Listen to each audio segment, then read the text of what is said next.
So, you can't prevent them with technology because they know how to bypass. That's exactly what games are. They are digital things that put obstacles in front of you. And guess what gamers are good at? Overcoming obstacles. And it happened to me the same with Facebook. The first time I applied, they rejected me. And the second time I applied, they accepted me. So if people can pick from three things, and they can only pick two of them. You can pick from time, money, and energy. And most people can only pick two.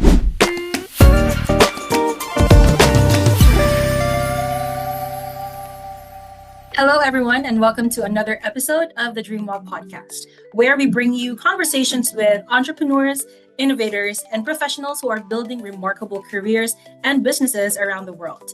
I'm your host, Andy, and today we're diving into the exciting world of game development.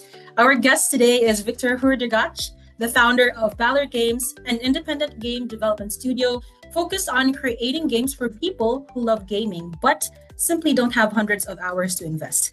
So before starting his own studio, Victor built an impressive career working with some of the biggest names in technology and in gaming, including Microsoft, Electronic Arts, and Facebook. So Victor originally was from Romania, and he's now been living in the United States for about a couple of years now. And today we'll hear about his journey from growing up in Eastern Europe to building games with a purpose. So Victor, welcome to the DreamWalk podcast. It's great to have you here.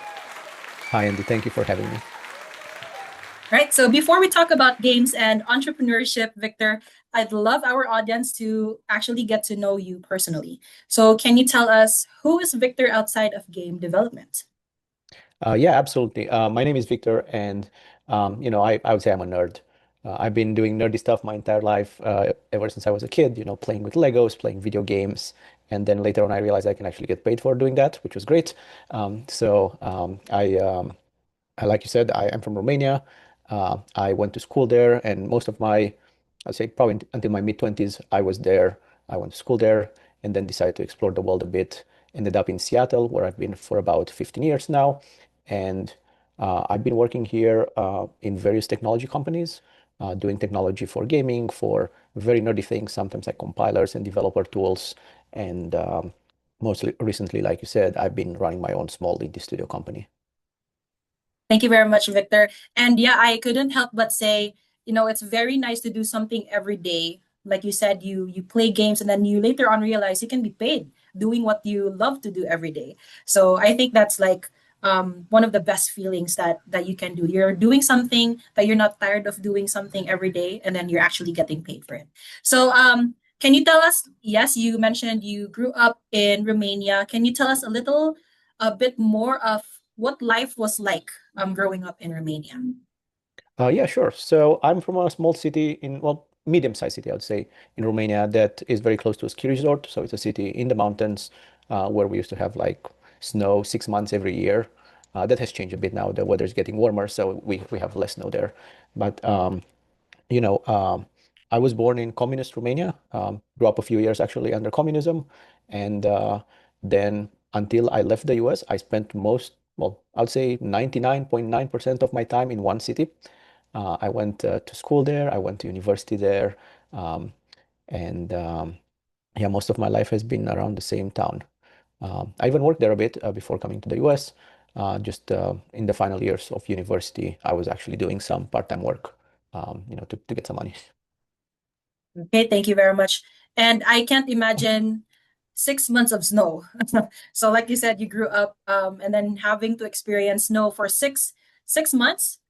I would think that's why you spent more time playing, maybe inside because of all the snow outside. So there's just no it's very different here in the Philippines because we're tropical, like we are Mhm. a tropical country. So most of the activities that we do are outside of the house. So we have different games. You mentioned you grew up playing Legos, but here in the Philippines we use most of our imagination in creating games for ourselves. So I think I also mentioned this during a previous podcast episode that we had where we were very focused on like imagination or kids imagination or childhood imagination. So here in the Philippines we get leaves from the trees and then we use it as something to cook. We Mhm. use I don't know, like opened cans, or opened tuna cans, and then we use it to like cook something inside. So Oh it's yeah. it's a lot of imagination that we're doing.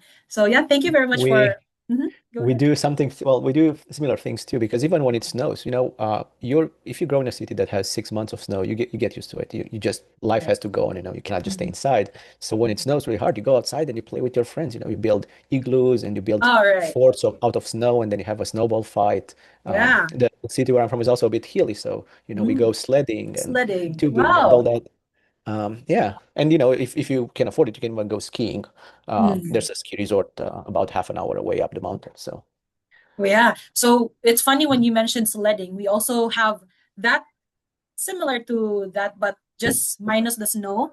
So we also have the same as you. uh-huh. If there are like hills, we also do that. So Oh it's yeah, funny how, yeah, the imagination of, it's funny how wide our imagination is when we were still kids, and that we were just able to figure out what we want to do every day. And I think that was the same for you when, like you said, you realized you could get paid to actually be doing or to be yeah. creating games. So, which leads me to my next question, Victor.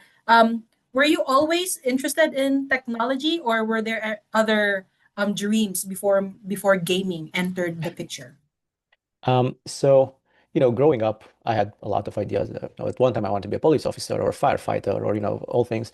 But so I should give you a bit of context. In Romania, when you go to high school, you actually pick a specialty. So we have high schools that specialize on like math and science. We have some that specialize maybe in biology or chemistry. Some are physical education and so on. So even early on, I think you get to high school at like 14 or 15, you have to pick what you want to do. And I had two things on the list. It's kind of a ranked choice. You say I want this one first and then this, and then based on your grades for the national exams, you're gonna get assigned to one of those. My first option was a high school that was focusing more on math and physics and STEM kind of things. But my second option was actually a cooking school. So if I wouldn't have gotten into the Wow. computer science high school, I would have become a cook. Yeah. Um, and I still love to cook, and I do that a lot at home. But life could have been very different if I would have done that for a job. Right. And those are very different things, from technology, or and of course cooking, or Yeah, yeah. And I think for cooking, you don't really need to be called a chef for you to actually do cooking, because like you said, you're still doing it right now. It's still something that you do every day, maybe for yourself or for your wife or your family. So yeah, yeah, but that's very interesting. Thank you for also giving us an idea that it wasn't really, so like you said, there's like different levels of what you really want to be, and then you have options after that. So yeah, yeah. I think we have, I'm not really sure, but here in the Philippines, we have started doing that too. They call it K to 12. Uh-huh. We followed it like from the US, I think, and that's how the educational system is right now here in the Philippines. But I think they are going to get rid of that, and they're going back to like how the traditional educational system was. So, but yeah, it's the same. We have like majors or Hmm. specialties, like you said, Yeah, like yeah. you want to be in medical, or they call it like STEM and stuff Hmm. like that. So yeah. So was there, now going back, I'm really curious, you mentioned Legos. Was Lego like the start of why you really are into games, or was there one game that completely changed how you viewed video games? I would say Lego was kind of early on in my life. I probably played with Lego until I was like, 7 or so. Also, that was a time when it was really hard to find technology in Romania. We didn't have access to internet. Actually, we didn't even have a phone at home. So, getting the internet was not big in the first place. This was in the early 90s.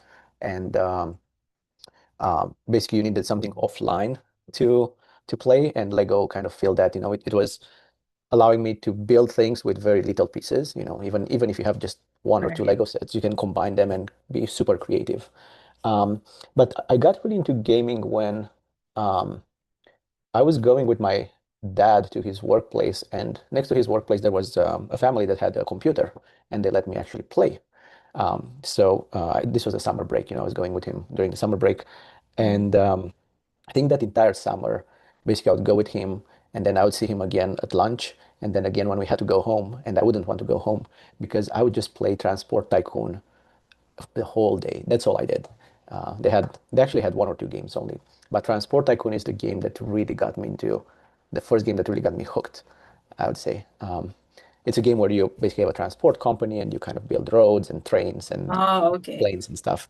Yeah, Um, I'm not really familiar with that, so it's, thank you it's an for old game. explaining. I think Mhm. it's from probably like 93, 94, something like that. Yeah. Yeah, and yeah, that's very interesting. Some kids share the same story with you, Victor, because like you said, you went into like a place, they had a computer, they would let you play, then eventually you don't want to go home anymore. So this was like, Dad, I want to be here. You cry, you have tantrums, and then eventually your dad will say, well, let's go get one for you at home. So did that happen to That you? Was that ever that the that happened a bit later. I think I was going with my dad when I was like 8 or 9. And I think we got the first computer at home when I was probably like 13 or 14. So that was a few years later. I know it was before high school, so probably I was 14-ish. That was the first time we got a computer, and it was still in the time where we didn't have internet and phone. So this was a computer that, you only have what you have on it. And then Mhm. if you want something from the internet, you have to go to an internet cafe and, bring a floppy disk with you, copy on it, Right? and or, go to a friend who might have a game and you borrow the disk and all that. Um, so yeah, that was a few years later, but we got a computer at home, I would say, when I was 14. Mm. That's very nostalgic. When you mentioned a floppy disk, and you know how easy it is to download games right now, and later on, again, I'll be giving you time to plug everything. Like you gave us your stream, so or Steam, sorry, Steam, and I'll be letting you plug that later on. But I wanted to focus, like it's very easy right now to get the games that you want to play. And games that aren't not just on the computer but also like in consoles Mhm. like Xbox or PlayStations. So compare it to in the past. I remember we had a home computer, and the only game I have there was chess. And Mhm. I Yeah. wasn't I wasn't interested with playing chess. Nobody ever taught me how to play that. So, and I didn't grow up having a lot of kids to play with, because I not migrated, but I moved to a province here in the Philippines. So all of my friends were in Manila, and Oh, I see. I moved to the province. So I had to I had to make new friends before I can play with them. So the only friend I had was my computer with chess, that I don't know how to play chess. Not So very that was, friendly, yeah. yeah, yeah. So yeah, so it's just very fascinating how childhood experiences often shape the careers that we also eventually pursue. So your story began in Romania, Victor, but today you're living and building your business here in the or there in the United States. So you've been there for 15 years. So can you tell us what made you take the first leap, or what made you decide to leave Romania? Yeah, sure. So, um, my thinking was always that, I want to be in a place where the kind of job I'm doing is abundant. I could be in Romania, but at least now these days is different. But at that time, there were not a lot of tech jobs. There might have been a few, and I was working for one of them, but I would say probably there were like, 20 companies in the whole city or something like that, versus here in where I am right now in Seattle, Was we're quite probably got like limited. 2,000. Yeah. So, I was looking to go to the US, and I've always dreamed of being there. My initial dream was to go to Silicon Valley. I actually Mm. didn't know what Seattle was to begin Okay. with. I'm going to tell you how I accidentally ended up in Yeah. Seattle. Um, but I also wanted to, go outside of Romania because I haven't left Romania until I was probably like 23 or 4. So my first experience living in Romania is when I actually left for university. Mm. Um, I applied to various universities, mostly in Europe because of costs. US was too expensive, and I happened to get accepted to one of them in the Netherlands. Mm. So I went to the Netherlands to do my master's there. And while working there, I always loved Microsoft, or at least Microsoft as it was back then. I still like Microsoft a lot, but I think it has changed. Um, but at that time, it was my dream to work with Microsoft. So I applied while in university. I applied for an internship, and the first time I applied, they rejected me. And then the next year, I applied again.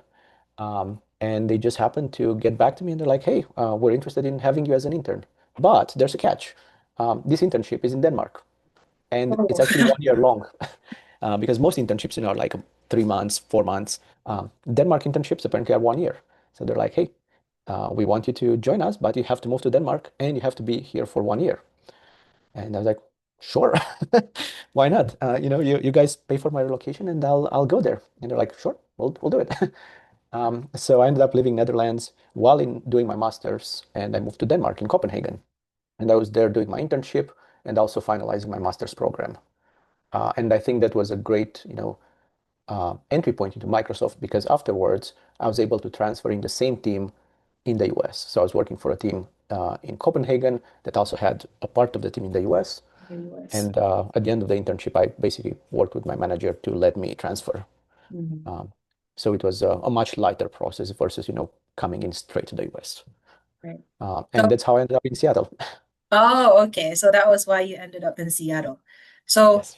yeah, that's very interesting. And I think you said you did not quit applying for that internship with Microsoft. And then maybe that was why that was when your application stood out. Hey, this guy never stops applying. Yeah. Like, Let's just they- give him something because yeah. he's bothering us too much. Yeah. And then they're like, let's give him somewhere far and then give him a year there. Let's see how he does. And you eventually, That's actually pretty common. And I tell people a lot that if you, especially with tech companies, if you apply once and you get rejected, it doesn't mean you cannot apply ever again. You should apply again. And it happened to me the same with Facebook. The first time I applied, they rejected me. And the second time I applied, they accepted me. So, sometimes just takes a few tries. right? And yeah, and I feel the same way and I agree because I am also in recruitment. So I work in recruitment for Cap on that. So I always give out these, these notices that, oh, sorry, there's just no fit right now. You can try in the next 3, 6 months, or you can try next year if there are open opportunities. It's never because we don't want you here or it's just not now. Yeah, So most of the and times that's what yeah, happens here. that's yeah, most of the time it's just there's no fit right now. But maybe in the next few months there will be an open position or an opportunity that will allow you to be part of the team. And Yeah. that's a very inspiring thing from you as well to hear that you really did not give up for something you really wanted to have. And it led you to, like you said, it led you to Seattle, where you are actually also building your company or your business with Ballard Games.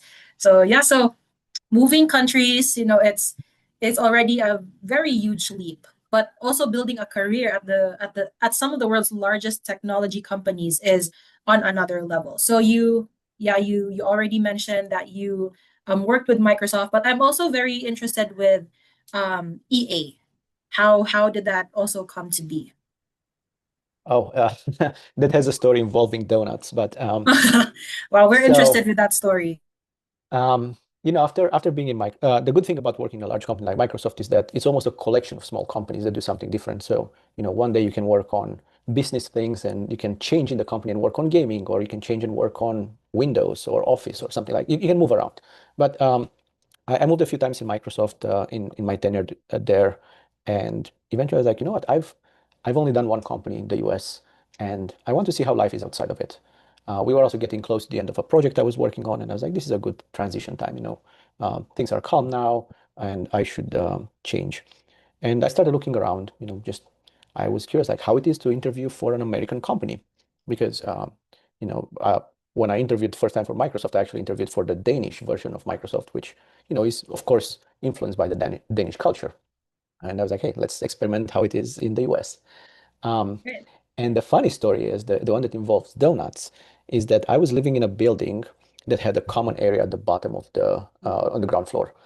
And sometimes the building would organize events. Sometimes they'll be like, it's 4th of July, we're gonna give, I don't know, cake or Ah. something, or maybe there's a day for hot dogs or things like that. Sometimes Mhm, they would even have companies that want to advertise something. If they pay for pizza or something, they could mhm. organize the event. Um, and I saw an announcement that said that on one day they're giving away donuts, and I love donuts. Okay. So I was like, Who hey, doesn't? you know what? On my way to work, I'm just gonna stop and grab a donut. Mhm. Um, I didn't know that this actually was a sponsored event, and EA was organizing it. I Oh. also learned that EA was in the building across the street from where I was living. I didn't know they had an office there, and they were trying to hire people, and they knew that the area where I was living also had quite a bunch of tech people. So while I was grabbing a donut, I started chatting with the person who later became my manager. And they're like, Mhm. hey, we're starting this new team at EA. We're trying to recruit engineers. If you're interested, here's my email, reach out.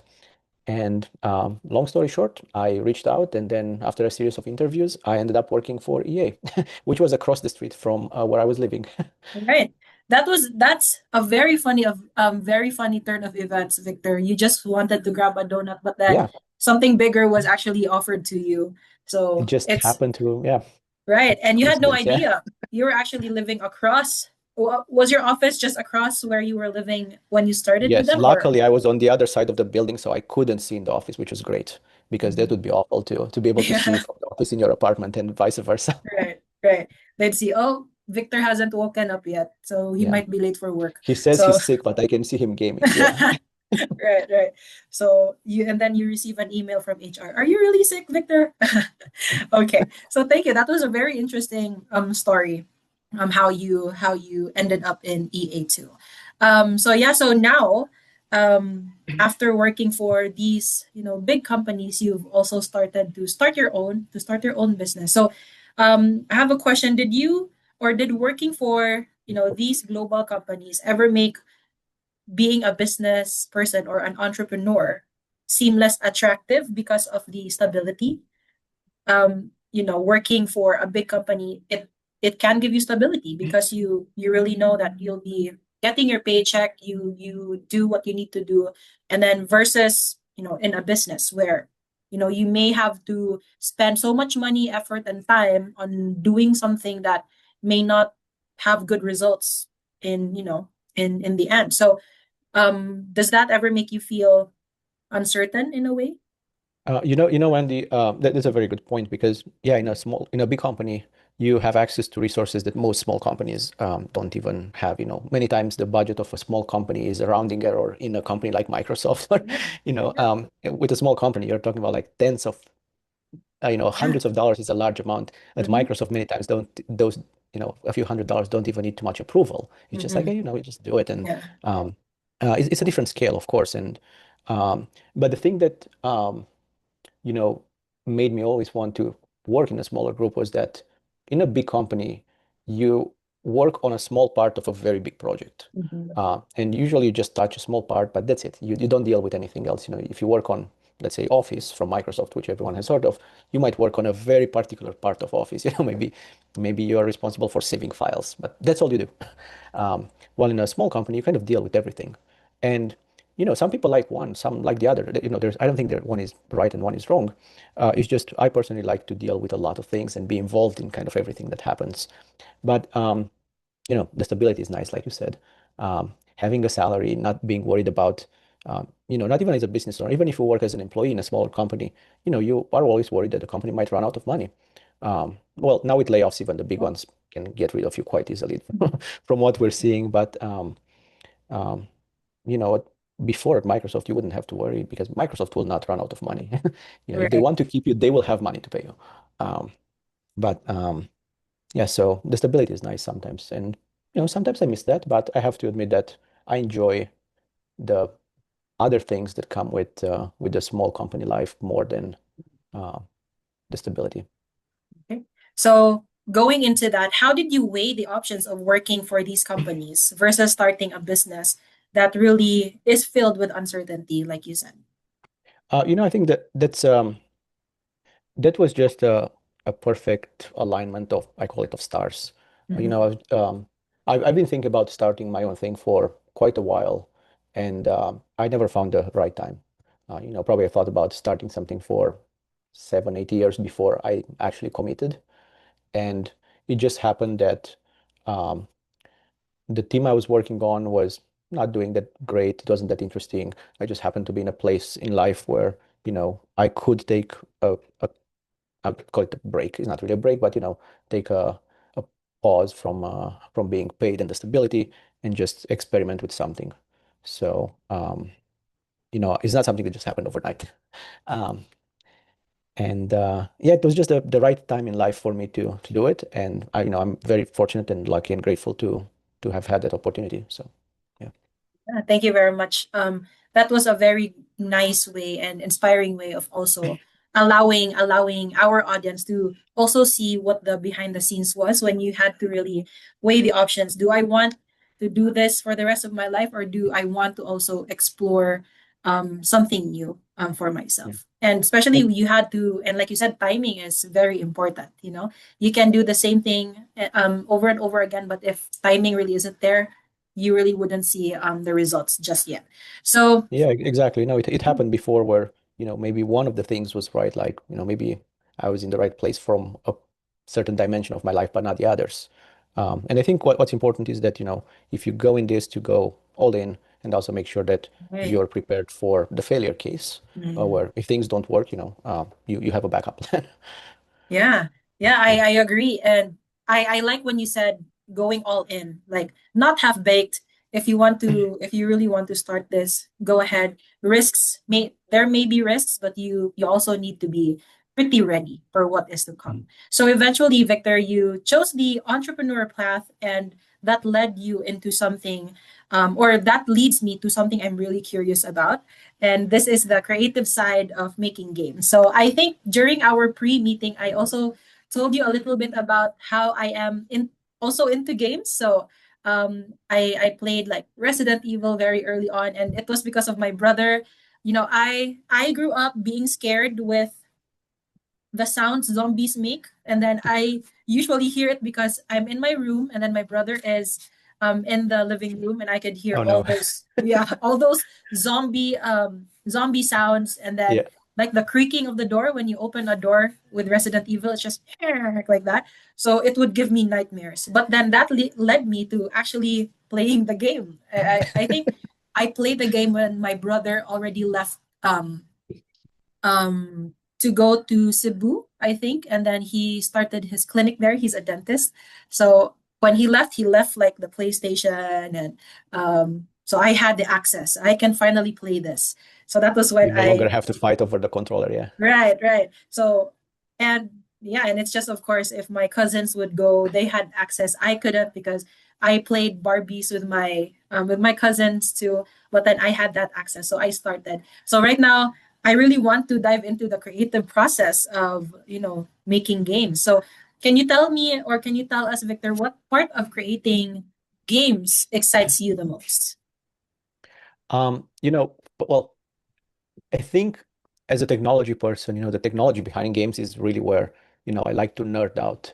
But I think if I look at it from, like a studio owner, I think the most interesting thing is to see players having fun with our games, and being able to create something that when someone plays, they go like, "Oh, I love this," or you know, uh, if you have a multiplayer game when people play together, they scream at each other and they're having a lot of fun, um, and that's what really excites me. See what the games do to others and how it makes them have those strong feelings for the games. Yeah, so it's like watching people really enjoy something that you built. So yeah, Yeah, I exactly. that's and like I said, I am one of those where when I started playing my very first game, I would really how do I say? I don't want to say the word, but I would really fight over with my cousins or Oh yeah, my yeah, to really, oh, it's my turn, you said, and then you eventually don't talk for the entire afternoon, but then tomorrow they come by and you guys play again. yeah. So yeah, and it happened so many times in my life. So when you were developing, or when you're developing a game, can you also tell me where do your ideas usually come from? I wish I had the recipe for this, but it's kind of Mhm. random. Most of the times it's Oh. just like you do some activity or you play some game and then you get an idea from that. Not all ideas are necessarily original. You can always play a game and be like, oh, I would like a game that has this kind of mechanic or something, but it's slightly different. Um, the idea for the game we're building right now actually Mhm. came to me while my wife and I were watching a show on Netflix. It's called Devil's Plan, I think, or something like that. It's a Mhm. Korean kind of survivor show Ooh. Mhm. where people are put in a they have different challenges that eliminate people, Mm. And until you have, I think you get to one winner or something like that. Um, but yeah, the idea came when we were watching that show, and I was like, there's not too many games like that, where you still have to work together because otherwise they just kick you out. You cannot be Hmm. too mean, or if you're too nice, you're too weak and they kick you out. If you're too mean, they kick you out. So you want to be somewhere in between. Um, and yeah, it was just that show that kind of inspired, and yeah, it just happened randomly sitting on the couch. Yeah. And But that, mhm, go ahead. oh no, I was just saying that yeah, it can, ideas can come anywhere. It could be in the shower, shower thoughts. Yeah. Could be, yeah.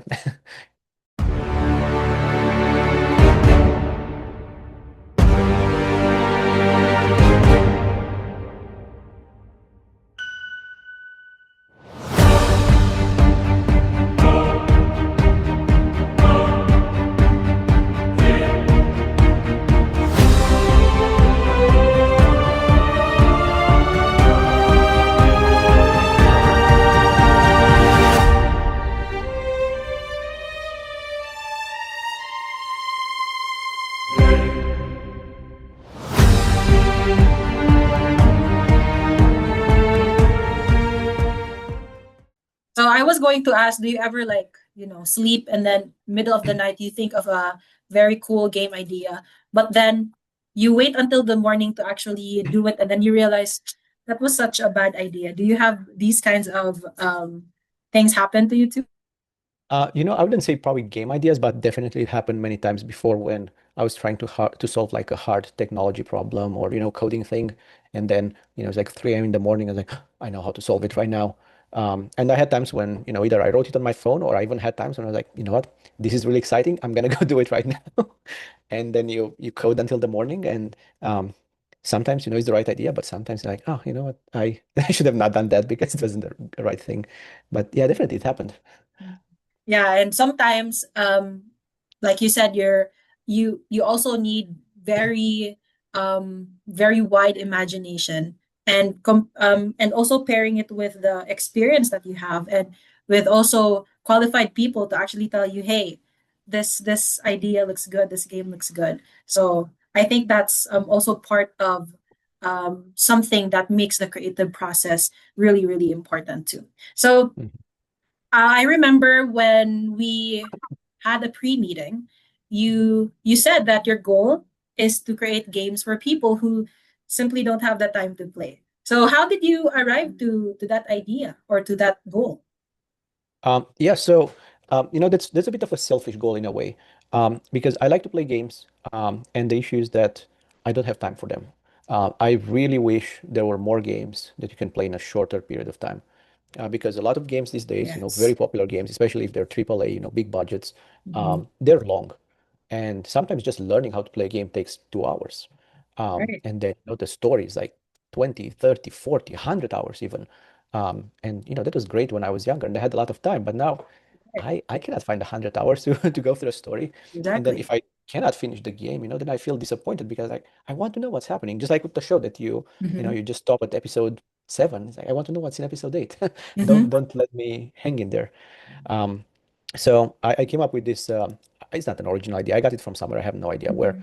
But basically, I think that at any point in life, people can pick from three things, and they can only pick two of them.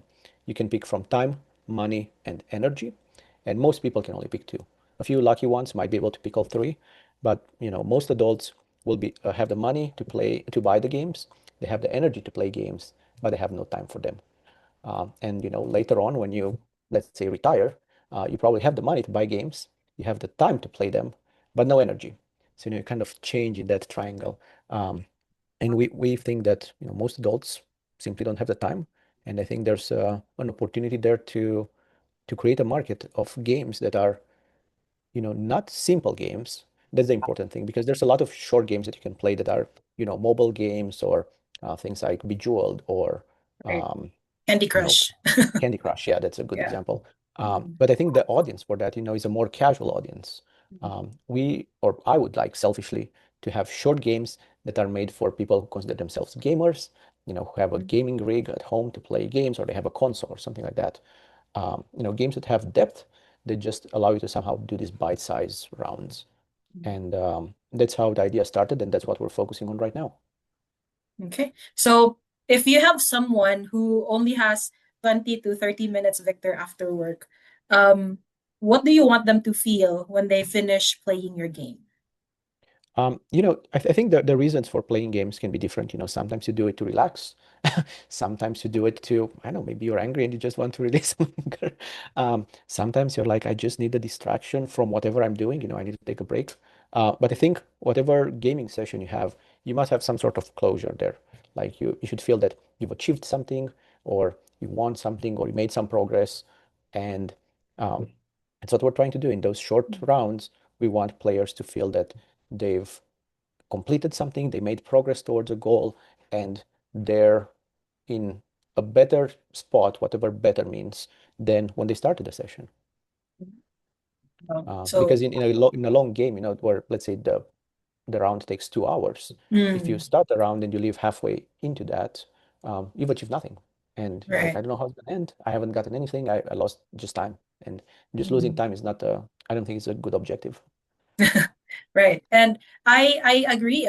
There are a lot of gamers, quote unquote, on TikTok that they go live and then they show that they're playing the game. And then they have this term, I forgot what the term was, but they try to play the entire game for 1 hour or for 2 hours. Oh, So this, speed run the game. yes, that's Yeah. right, speed run. So they usually do that, and I'm not sure if I'm just the one who feels this, but I sometimes feel when you do a speed run, you don't get to enjoy the entire experience of, the game.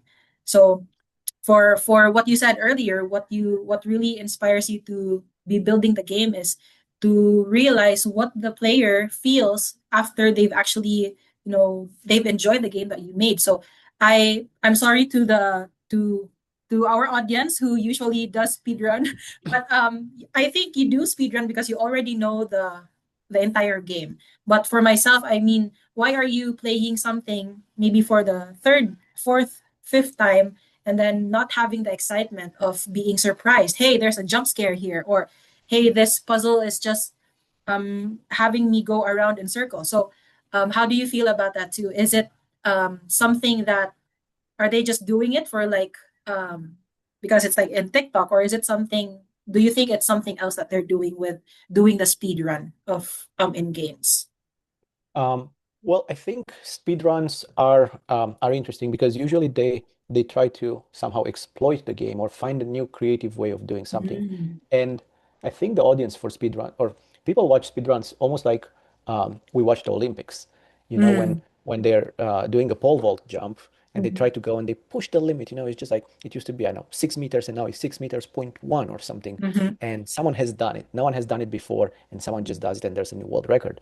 I think that's the excitement of speedruns too, because maybe someone finished the game in 10 minutes and Right. no one managed to do it for, I don't know, 5 years, and then suddenly someone does it in 9 minutes and 59 seconds. And just that excitement, like having the shortest time possible. But it takes a lot of dedication. And I Right. think speedrunners are um, at that point there's no more I don't think it's enjoyment in playing the game. It's Mm, just trying to squeeze that very second or something, just right. find a different way. So I think Mhm, it's a lot of technique and training. It's just like sports at mhm. that point. Right. um, Right. yeah. So And yeah. when you do sports, you don't do it for the fun of doing it. Probably if you do it professionally, you're doing it for getting a new record. Mm.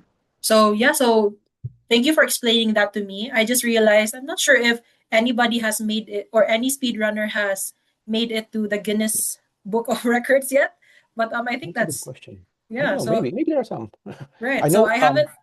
Mhm. I know Tetris and well, Tetris is video game. Then also Yeah. the Rubik Cube also has competitions for the shortest Yes. time and all that. I imagine some games could have it, but Mhm. probably it's more of a controlled environment where they Mm. can show that the streamer has not cheated and things like that. Right. Because I can show you a video and I'll be like, I finished this game in 2 seconds. How did I actually did it? But if Right. it's a controlled environment, probably it could be. Yeah, I'm not sure if there's a world record for that, but So yeah. I think that's definitely something I'll be checking out later if someone or a speedrunner actually has made it into the Guinness Book of Records for the fastest game completed. That left me very curious. So I'll be Yeah, checking that's that actually out worth later. checking. Yeah. Yeah, I'll look it up too. Yeah, let me know what you find out if ever, So yeah, so building a great game is actually one challenge, but turning it into a successful business is another. So Victor, many indie studios or independent studios spend years developing products before generating meaningful revenue. So can you tell us where is Ballard Games currently in that journey? Yeah, so Ballard Games is working on the first title. We started in November 2024, Mhm. and we are exactly 1 week away from releasing it. Oh, Um, so okay. we're talking today's what's that, July 14th. Yep, Our 14. game will go live in a monetizable form on July Wow. 21st. So we are Oh. very close. We're in that last stretch. But like you said, some games take a long time to build, some take a short time to build.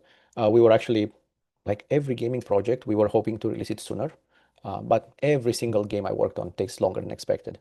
We were expecting to spend about a year building it, and now we're a year and 6 months into the journey, I would say. We're not that far off, but still we're 50% off the schedule. Um, but yeah, that's where we are now. Oh, so that's very exciting news. I'm not sure if the one you sent me through the email is the one you're actually going to That's the launch. one, Is yes. that oh, Yes. so I was thinking I wanted to try the game out when you sent me like the things in the email. You sent me those. I said I wanted to try it out before the podcast that we did, but I haven't really gotten the chance to ask you if I could play it, and I said, is there somewhere in the internet I can try it out? But then I just realized you're still going to launch it. So maybe, when you launch it, I'll be able to also try the game and be someone who also who can give you feedback feedback We on the we game. we always appreciate feedback, and we love Yeah. when people try it. And even if you don't like it, let us know. We want to Mhm. learn that. Um, Yeah. yeah, the And game is playable even right now for a few months now. We had a demo okay. that's free. Anyone can download it from Steam, and then the final version will be a paid game that you have to buy. But the demo will continue to be available for free for anyone to try. Okay, thank you for that information. I'll definitely check it out on Steam. Hopefully, I'll be able to also try the game out. I'm not going to call myself a gamer, but I really love different types of games. So definitely will try the game out.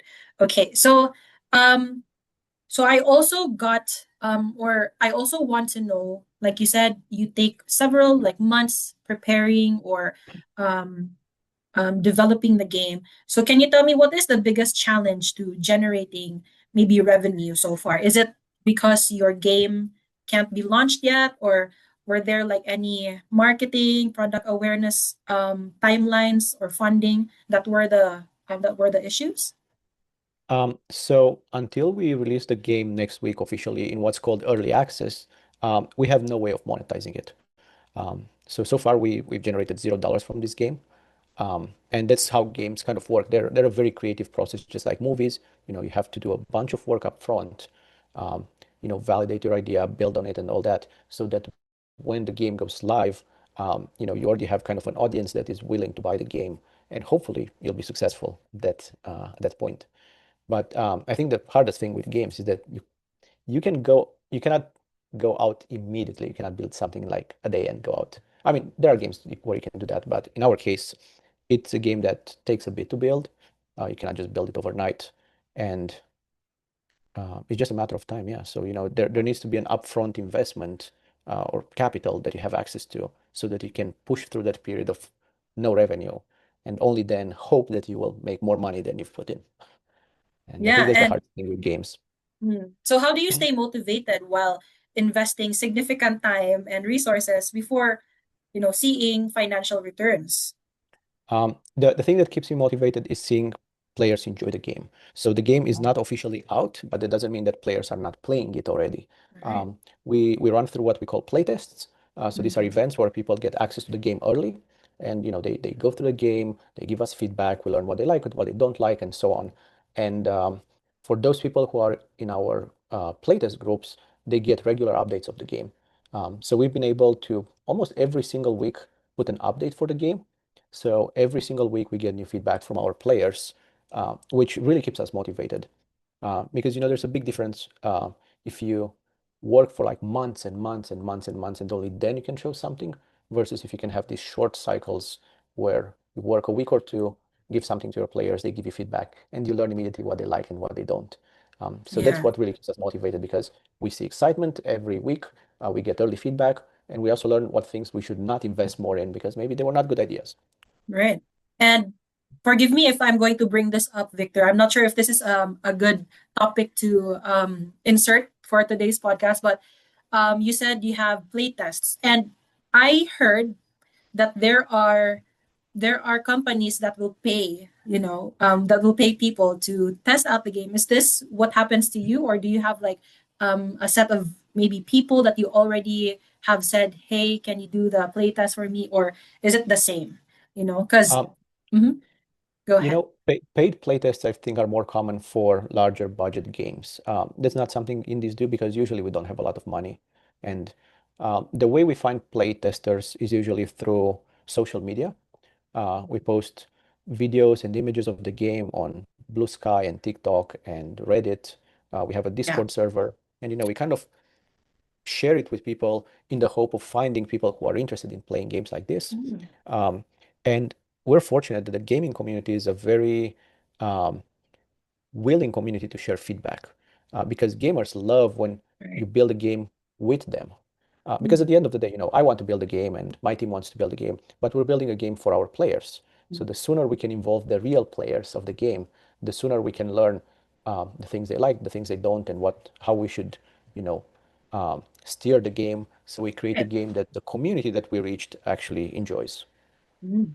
So yeah, I wanted to ask that because I have tried multiple times in the past, because that's, I think that is something that maybe a lot of gamers would like to do, and then they get paid to test out the game. But yeah, like you said, usually those are the bigger gaming or game development studios who are offering that. So thank you That's for so thank you for confirming and clarifying that. So to our audience who also are into maybe doing that type of job, they can look for those in the market. So thank Yeah, you for definitely. clarifying. Mhm. Larger companies will do that, and it also happens for games that usually take much longer to build, where they Mhm. have very controlled experiment groups. It's also an interesting space because you want always a turnaround of new players because if someone Mhm. played the game for a while, they don't see the new people issues anymore. I always like to say that you get brainwashed at some point. Mm. When you first see a game, you see certain things. If you play it for a while, you don't see those things anymore. So you always need an influx of new people to Mm. tell you what you got used to. Oh, okay. It's very interesting. Um, yeah, so I didn't know that could actually happen, how brainwashing can also be part of that. And I think during the during our pre-meeting, I think I also shared with you that one of the topics I also wanted to talk to you about is how gaming affects society too, video games and society. So I'd like to shift our gears into that topic. It is often discussed whenever video games make headlines. So Mhm. I already shared it with you, but recently there has been a renewed public debate in the Philippines following several violent incidents involving minors. So now, with some lawmakers questioning whether violent video games contribute to these behaviors. So I'd like to hear your perspective, Victor. What do you think, or what are the thoughts you have on these concerns? Yeah, that's a very good question. And I haven't studied the topic, so I'm not sure if what I'm about to say actually is the reality. Um, I'm more on the side of like probably they don't cause violence directly.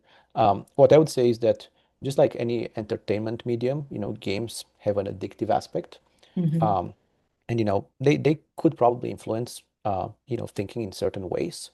Um, and this is just my thought that Yeah. just games alone don't cause violence, Mhm. but rather probably people that are will do something violent after playing a game were probably inclined to do something like that even before. Maybe that was just an extra exposure to something. Um, but I think games. can be at times bad, especially if we're talking about the addictive behavior in certain games.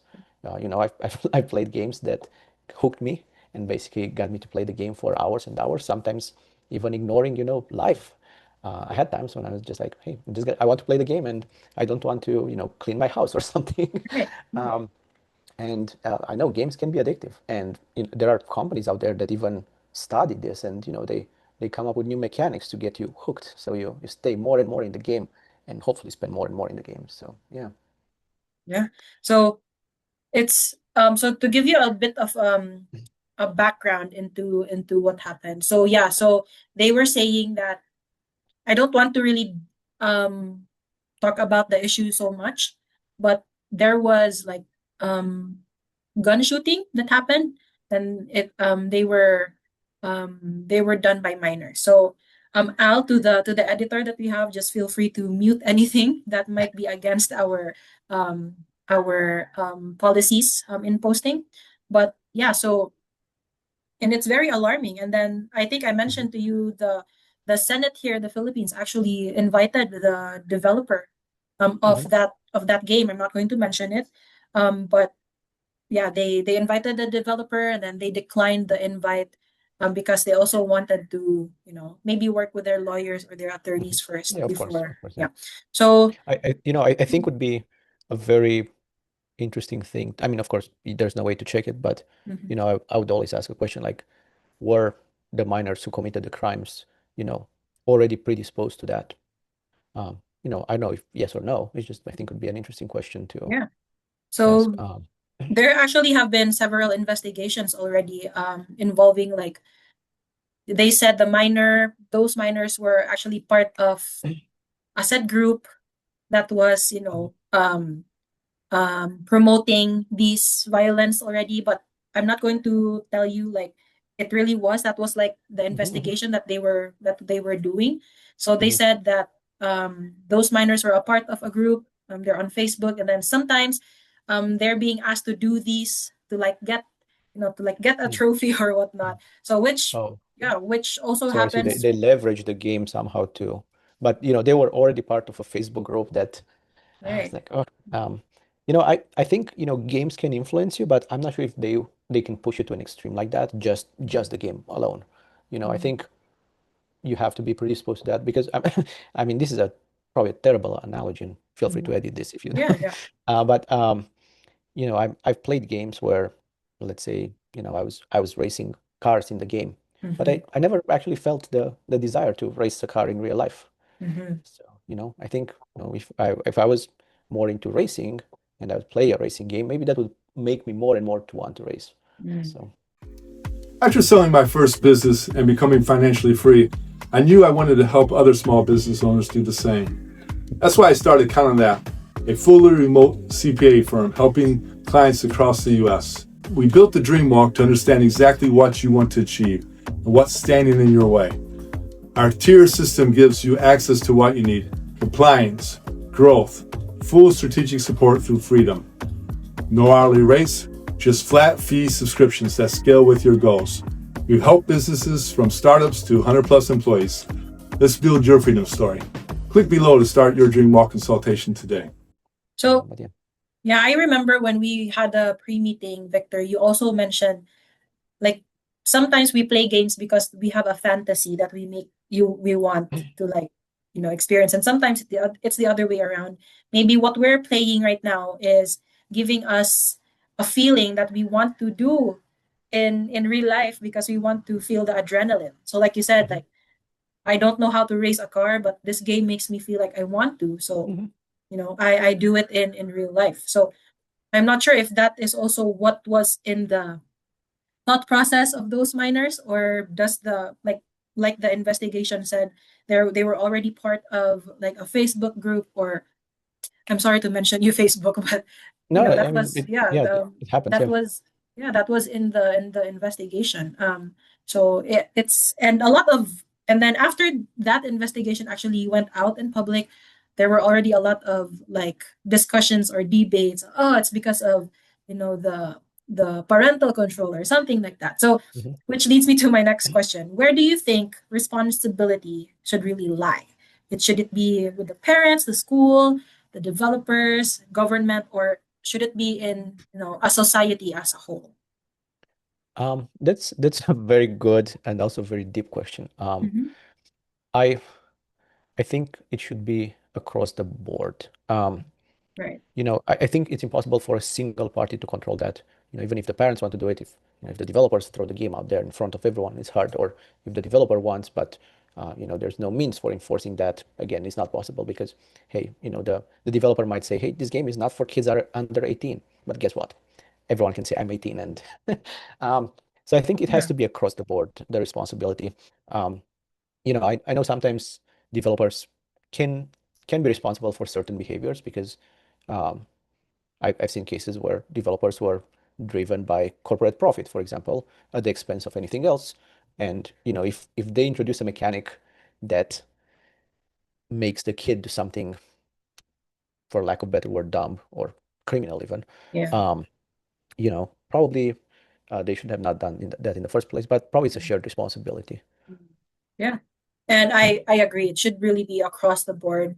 Um, we should be looking out for what, because sometimes, what happens now is you're trying to feed your kid, and then they like go into a tantrum. I don't want to eat. I don't want to eat. And then you just put an iPad in front of them, watch a video, or okay, you play while you eat. So I'll feed you while you eat. So it's like, and then sometimes parents tend to neglect what their kids are watching, or because there are ads after a Mhm. video, Oh yeah, there yeah. are, yeah, there can be like um a suggested video after that video. You never know Yeah. what it can be. There You can go down be the like, rabbit hole there, yeah. yeah, yeah. And most of the time, children right now are very curious. They usually just go down straight, go straight down to that rabbit hole and end up, playing a game that wasn't really supposed to be for them to Mhm. play, or watching a video that they're not Yeah. supposed to watch. So I think, yeah, I agree with you. It should be across the board. And it shouldn't just be it shouldn't just be blamed on, maybe the developer, or because right now what they're also doing, Victor, I shared this with you too, that they're trying to ban a certain or certain list of games, so I'm Banning is just a solution, but it doesn't necessarily like a solve the problem. band-aid. I think the focus should be on like what are we trying to solve in the first place? Because they can say, hey, we're gonna ban this game. Guess what? Kids know how to bypass bans. Right. Uh, Yes.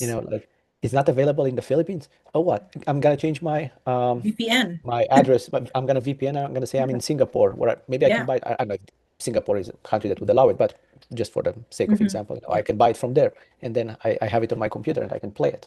Yeah. So, that Yeah. will not necessarily solve the problem. It's just gonna be another step that once people learn how to bypass, it's not useful anymore. It's just gonna be an annoyance at that point. Mhm. Right. I was going to point that out, that right now I'm not sure what the development of that banning is, but a lot of gamers are actually very furious about it, because some of them, for example, like Mobile Legends, I think Mhm. you're Yeah. familiar with that game. A lot of and not just in the Philippines but all other countries, they do that for a living now. Yeah. They have like tournaments.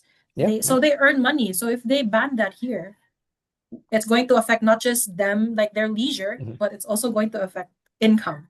So Income and which is life and again, economy. Yeah. yeah, so which is, and to tell you, Victor, actually, um online games are a big thing here in the Philippines now. So, and the government knows that. They know that. So yeah, like you said, it's just a band-aid solution It's for a hmm, it's a band-aid, and the gamers are probably one of the most technological savvy group out there. So you can't prevent them with technology because they know how to bypass. That's exactly what games are. They are digital things that put obstacles in front of you. And guess what gamers are good at? Overcoming obstacles. So yes, if you put an that's obstacle the in front of entire a point gamer, of being a they're gonna gamer. see it as a game. Yeah. So I think the real solution has to be more than that. I don't know what the real solution is. I'm not going to claim that, but Hmm. technology will not prevent gamers from getting what they want. Right. So thank you very much, Victor. So yeah, that was that was one of the topics I really wanted to talk about with you today. So gaming is often criticized, but also many people also believe that gaming offers incredible benefits too. Um, some people argue that video games reduce children's imagination because they're consuming worlds instead of creating their own. So Mhm. I think I like I said, I talked about this in a previous episode that we have. So what do you think about that argument or that statement? Um, Y- I think the answer is it depends. I would Mhm. say it depends on the game. I think there are some extremely creative games out there that I would say do the opposite. Actually, they enrich a kid's imagination. Especially if we're talking about games where someone can create their own world. Mm, Those are extremely creative, I would say. Um, right. Even a game like Minecraft, which is an extremely popular game, um, go there and build your own world. Like, Yeah. hey, that's like create something from your own imagination, come up with your own things, come up with your own mechanics and buildings and worlds and things. I think that's very creative. Yeah. I do think there are also some games that, I would probably put them more in the, for lack of a better word, dumb category, where, just do the same thing over and over again. Probably there's not a lot of creativity there. Um, but I think, there's a whole spectrum. Um, there are games where you just repeat the same thing over and over and over again, which I guess develops a certain type of skill. Um, but creativity comes from a certain category of games, probably those that have an, a component where the player can create something that was not there before. Mm-hmm. And there's an entire generation of kids now that, or even adults, that extend games like Roblox and Minecraft to create new content. Mm-hmm. And many times that content was never seen before. So I think there's a lot of creativity there. Yeah. And probably just games as a blanket statement don't reduce creativity. But I agree that certain games can do that. Yeah, yeah. So I have to agree there are a lot of and I've seen these videos on TikTok where like their nephew says, "Hey auntie, can you play Minecraft with me? I created a hotel or something." And then they Yeah. show, "Oh, how did you know how to do that?" So that really shows how creative kids can now be, and they start being creative because of the game. So and And some may not be, some they just do the simple things, they put a chair there and move things around. But that also shows that maybe they're not very creative that way, but in personal life, they also can be more creative outside of the game. So I think there can be a balance. So how and important do you think? Sorry, go ahead. Oh, sorry, I just wanted to add one thing there. Mhm. Speaking of nephews, my nephew actually is into Minecraft a lot. Mm. And now he actually went from the digital world of Minecraft into the physical world because he got really interested in 3D printing because he wanted to be Oh, able to create his characters from Minecraft yeah. in the physical world. And now because he got a 3D printer, he's interested in 3D printing and how, Mhm. you create 3D models that you can bring into the real world and learn about 3D printing and all that. So he actually went from um, a game to the real world, and the creativity just skyrocketed from there. Thank you for sharing that, Victor. And you just need to, be careful when it reaches to the point he realizes he can sell whatever he whatever he prints, If he can sell, that's great. Yeah, Yeah. as long as he, doesn't try to sell something that Microsoft owns as a copyright, it's Right. fine. Exactly. And then you might be saying, "Hey, uncle, do you want me to print something for you? It's just going to be $10 per Yeah, thing." So, and I think that's where he is going to also realize the same time that you realized back then that you can actually get paid for doing what you do. yeah, You know? yeah, exactly. Yeah. So, I wanted to also ask how important do you think is balance between gaming and other childhood activities, like actually going out and playing with your friends or your cousins. I think, probably kids these days. Oh, I'm gonna sound so old. Kids these days. Um, I would use the but same. I think there's a lot of time spent in the digital world, and I'm comparing with how I grew up when we didn't have access to technology, and like I said, I only had access to a computer when I would go to my dad's workplace. Mm. So most of the time was spent outside, just climbing trees and playing soccer and doing all that. But I do see that these days kids, even for the simple interactions. Everything is on the phone, typing, and Right. they don't even talk to each other verbally anymore. They just send a text to each other, even though they might be on chairs next to each other, Yeah, because exactly. they all hang out in a virtual space. Mm-hmm. And you know, I want to say that's bad, but I also want to keep an open mind and be like, hey, the world changes. And I'm pretty sure there were things that we were doing as kids that maybe the generation before, found very strange. And they're like, oh, these kids these days, and our kids these days will say, oh, kids these days for the future generations. So, everything you grew up with is normal. Anything that's outside of that period is different. Um, Mm-hmm. that being said, I do think they spend a lot of time online, and some of the skills that maybe we developed as kids um, are no longer there, which I don't know if it's good or bad. From my perspective, it's bad, but also like the world is changing. So, Right. I don't know what's the right answer there. I do think they should spend less time online, but I don't Yeah, want so to be I the think old grumpy man that yells at clouds. so yeah, I think what you said is it can be bad, but you also keep an open mind because things can change, things Yeah, like you said in the past.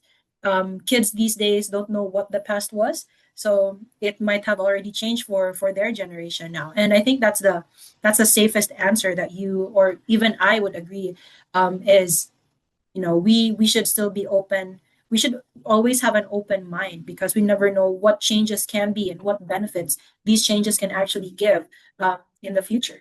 So yeah. yeah. The one thing I would add is that probably you need a balance of things, and probably anything too much is bad. Yeah. If you don't talk verbally with anyone and everything is digital, well, probably your verbal skills will not be that great, and your Mm-hmm. communication will sound primitive. Um, Mm-hmm. at the same time, if you don't go online at all, you might be seen as, a loser or something because, Mm-hmm. hey, you don't know how to operate a computer, or, Right. use the new trendy application that's cool these days. Mm. So, I think it needs to be a bit of both and just figure out, what's the right balance for the time being. Okay. All right. So, with that being said, because of course there are a lot of parents who prefer their kids, like I said, they'd like to, I don't know if this is the right word, but they like to pacify if there are tantrums, so they place an iPad or just play this game. If you eat, I will let you play this game for a good 2 hours a day. Mhm. So can you tell me what advice would you give parents who worry, that their children spend too much time in gaming? That's a good question, and I wonder how qualified I am to answer that since, I don't have kids. Mhm. Um, but I think I've seen with friends' kids and nephews that they get attracted to technology, and I've seen kids that once you put the screen in front of them, that's it. The world disappears. There's nothing around them, which I guess can be good if your kid is crying a lot and you need a half an hour break. Um, but probably don't spend too much time on that. Again, balance things out and be They call responsible it at the end of the screen day. time, right? They call it screen Yeah, time. like don't use it as the only way to reward your kid. But Okay. yeah. Okay, thank you very much. So looking ahead, I think you are very qualified to answer, the questions I have now, because looking ahead, the gaming industry really has changed incredibly fast. So, um, can you tell me, Victor, where do you see gaming or the gaming industry in the next 10 years? How will, and do you think AI will have a big change in game development too? That's a good question, and um, if I knew the exact answer, I would probably be extremely rich. But what I think will happen, um, I think games will not go away. That's the one thing that probably will not change. People love games. People have played, even if they haven't played video games, they've played in some form or another. The play aspect of the life will not change. So I think games are here to stay. Games will probably change a lot, and AI is definitely accelerating things. Um, I see AI as an accelerator for a lot of the activities that were done in the past. I think it comes with a lot of negative aspects as well, especially around energy consumption and skyrocketing prices for hardware. But I do think that it accelerates a lot, and I wouldn't be surprised that gaming will also be accelerated. Um, Probably the way we build games today will look different in 10 years because just looking back 10 years, it was a different world. I think games will be easier and easier to build. They're already pretty accessible. Even someone who doesn't know how to code, they can make their own games with absolute zero coding these days. Yeah.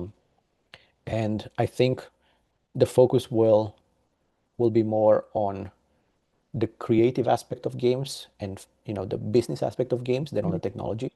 I don't think the technology will be a barrier anymore because AI is kind of removing that.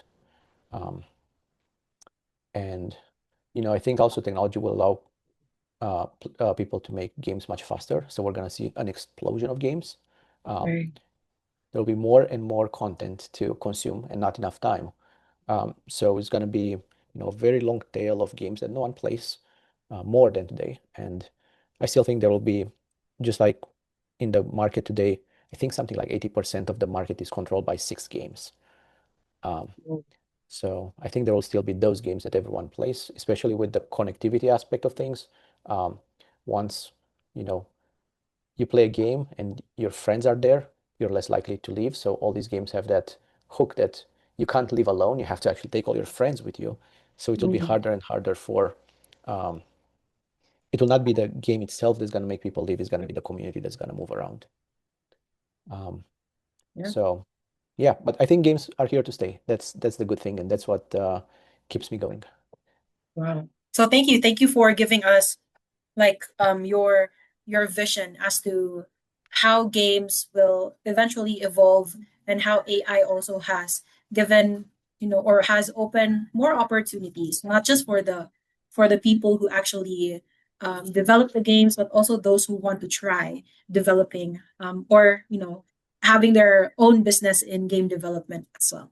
So Victor, before we wrap up, we've had very good topics for today's podcast. So before we wrap up, I want to have more fun with a quick rapid fire round with you. So you just Okay. need to answer, yeah, so you just need to answer with the first thing that actually comes to your mind. So I'll give you a few options and then yeah, just answer away, okay? So are Okay. you ready? All right, let's do it. Okay. So first is PC or console? Mostly PC. Okay, how about keyboard and mouse or controller? Both depending on the game. First person shooters or strategy, mouse and keyboard, third person controller. Yeah. Okay. How about single player or multiplayer? Uh, Both depending on the game. I play both. Okay. How about story or the gameplay? I would say gameplay, though there are some really good stories out there sometimes. Okay. How about RPG or FPS? Or like you said, first person shooter. RPG. RPG. Strategy or action? Ooh, strategy mostly, but there are good action games there. Okay. So what's your all-time favorite game? This one I'm curious about. My favorite is called Oxygen Not Included. It's made Mhm. by Clay. That's why I stayed curious. I'm not sure if I've heard about that game. So next, so if you could only play one game for the rest of your life, Victor, what would that game be? It would be again Oxygen Not Included. It's a game Wow. with no ending. Yeah. Wow. I need to research about that game. So next is which game has the best graphics that you've ever played? Um, I don't know if they're the best by critics, but to me, I really liked Assassin's Creed Odyssey and how Ooh, they recreated ancient Greece. I agree. I agree. How about which game has the best storyline that you've ever experienced? Um, I think Odyssey also had a pretty good story. I would go with that. Hmm. Um, Next is if you could work on an existing game franchise, Victor, which one would you choose? I saw this question before and I thought about that. Um, it's a hard answer there. I think, you know, from just the game perspective, I think probably the Assassin's Creed series or Hitman series, but knowing some insights in technology and stuff what they use, probably not. So that makes it hard. But probably Assassin's Creed or Hitman. Yeah. Okay. And can you also tell us what game are you currently playing? Right now, I'm going through Lost Epoch. It's an older game. I think it's like 2019 or so. But I started it and I got hooked on it. All right. And last one, Victor, is what upcoming game are you most excited about? So there's a game I discovered recently. It's called the Order of Valachia, which happens to be a game that takes place in my hometown in Romania. Wow. So I'm really excited about that. It's not a city where you would expect to have a game, so I'm really excited to see what's happening there. The game is still under development, so I've only seen videos of it. Wow. And how exciting would it be to maybe actually see the block that you're living in, or you were I, living? the game actually happens in the past, so it's Oh, okay. kind of a Dracula era, Oh, so okay. 1600s, and so I think it's somewhere either 1400s or 1600s. So I will not see my block there. Okay. Yeah. So But hopefully not, it would mean your block has been there for thousands of years. So yeah, yeah, yeah, we but won't. there's the city is an old fortress, and the fortress is still there, Mm. so probably we'll see it in the game. Oh, wow, that's very interesting. That's another thing that I'll have to look up into. Okay, so Victor, before we finish, I'd like to actually give you this time to plug. So for anyone who's listening or who's interested in the work you're doing, could you please tell us a little more about Ballard Games and what are you currently building? You mentioned that you are 1 week away from launching your game. So where can people learn about your games and how can they support you? Go ahead. Yeah, thank you for this for the opportunity. So if you want to try what we're building, the game is called Few Shall Return. It's available on Steam. If you search for Few Shall Return or you go to fewshallreturn.com, it's gonna take you to the right place. It's a multiplayer dungeon extraction game that, like I said, is designed for people who don't have time. So the game only takes 7 minutes and a half to play. And the game is right now available on Steam. And in demo form, and it will be available as the early access game in about a week. So maybe by the time this episode comes out, it's already out. Okay, so Victor, thank you so much for joining us today or for joining me today. I really enjoyed hearing your journey, of course, from growing up in Romania to working at some of the world's biggest technology companies, and of course, ultimately taking the leap to build your own game studio. I think what really stood out the most is your mission of creating games that fit into people's busy lives. It's a refreshing perspective in an industry where bigger often seems to be better. Okay, so to everyone listening, if you enjoyed today's conversation, please don't forget to like, subscribe, and of course, share this episode with someone who loves gaming, entrepreneurship, or technology. So be sure to check out Ballard Games and support Victor's work. Thank you for tuning in into another episode of the DreamWalk podcast. I am your host, Andy, and we will see you in the next episode. Thanks, Victor. Bye bye. Thank you, Andy.